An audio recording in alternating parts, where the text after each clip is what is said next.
Hello everybody, how's it going today? The other day when I was working on the drainage project, I bought 7 10-foot long, 4-inch diameter green sewer waste pipes and brought them home in the van. And when I was putting them in, I bumped the passenger air conditioner vent, and there's a little dial on the bottom of the vent that opens and closes the vent to either shut off the airflow or allow airflow. And I need to fix that. Let me show you what I've got. Here's the vent on the van, and I've already removed the bezel. It just pops off with some little clips. I was very careful when I did that. What I'm going to do now is I can see down in there and I can see the dial, but this part actually comes out from the back, so I can't remove it. What I'm going to do is pop this little glove box, the top part open, and I noticed there are 2 screws up in the top of it, Phillips screws, and then this will come out of the van or out of the dash, and I should be able to reach right in, it looks like, get a hold of that, and hopefully put it back in place. I'm hoping that it's not broke so badly that I'll have to buy a new one, because as I look at it, it doesn't look like it's broke. I'm hoping I just knocked it off of its little spindle in there. So let me get this taken out, and I'll come back and show you what I've got and see what it looks like. I dropped the 2 screws from the upper glove box, but it won't pull out of the dash.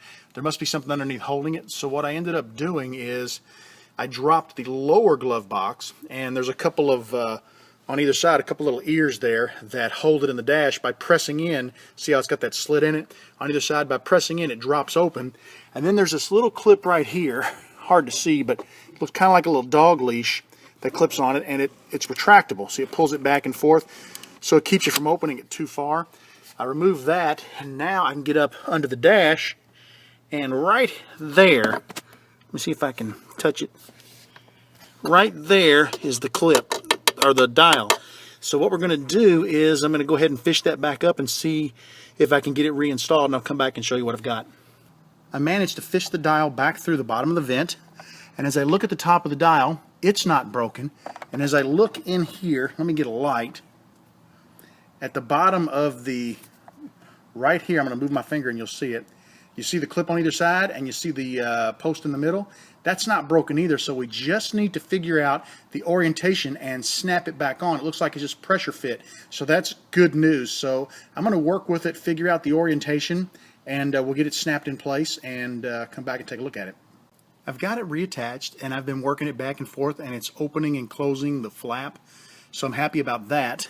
What really holds it in place is the bezel, where it sticks through the front. That keeps it from dropping far enough down to unclip from those little clips. Apologize about the light, it's kind of dark. Black interior on the van doesn't offer much light. It sort of absorbs it all, but I'm going to go ahead and work the bezel back on there and be very careful not to knock that back in. Once we get it snapped in place, I think we may be fixed. We put this thing back together. I've got the bezel back on, and it fit nicely. I was really nervous taking that off because those little plastic clips, you know, you always worry that they'll break. The knob is in place. I've got it shut off right now. There's no air blowing.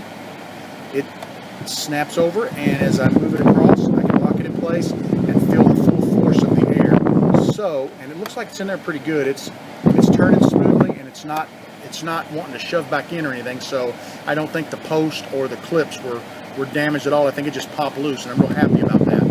And it seems to be working great, so all I need to do now is put the dash back in place, or the glove box, and stick the screws back in the upper glove box, and we'll have this project buttoned up. I'm going to attempt to reattach this live. I don't know how successful I'll be, as one-handed is not the easiest way to work, but got it. I'll be darned. So you can see now that that little wire there keeps it from opening too far. We'll push it up. This ear gets pushed in, and there's one on this side. We push that in, and the glove box is now locked back into place. Let's see how it's locked back into place. Shuts fine. Opens fine. We're good to go. That's pretty much it. I'm going to throw the screws in the top one. That's not very exciting. You just basically attach them, and I'll put the owner's manual and stuff back in, and we can call this project done. I'm very, very happy because like I said, when I hit that, I didn't realize I hit it at first. My wife noticed it as we were taking the pipes out when we got home. And I was really worried that I was going to have to replace that. And knowing what parts on new cars cost made me real nervous because I had no clue what it would cost to replace that. But man, oh man, whew, got lucky on this one. Thanks for hanging out with me. Have a great evening, and come back and see me again real soon. Take care, everybody. Bye-bye.